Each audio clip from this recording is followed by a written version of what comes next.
bonheur presque enivrant s'est installé dans cette maison ensoleillée où des oiseaux apprivoisés chantent à l'unisson. C'est une image de paix, d'harmonie partagée, mais on peut se demander d'où vient cette paix, si elle est née d'un exil, d'un éloignement nécessaire.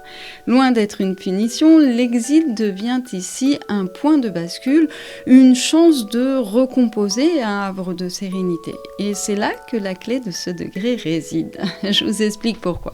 Dans la mythologie romaine, souvenez-vous quand notre Saturne, qui est quand même le maître des lieux du Capricorne, est détrôné par Jupiter, puis envoyé en exil en Italie. Et c'est là que la période de l'âge d'or va apparaître, célébrée par les Saturnales d'ailleurs dans la Rome antique. Donc avant de devenir un symbole collectif des limites astreignantes, Saturne a aussi été un véritable dieu civilisateur. Alors ici, il faut peut-être reconsidérer les choses et changer notre point focal, comme le dit très justement Alice Bailey, tout est une question finalement de point de vue.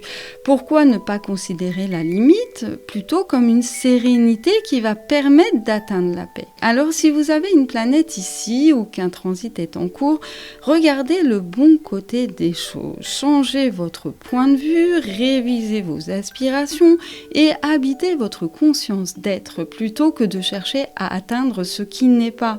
Alors maintenant, il est plus que temps de changer votre regard sur les situations et de transformer enfin le plomb en or.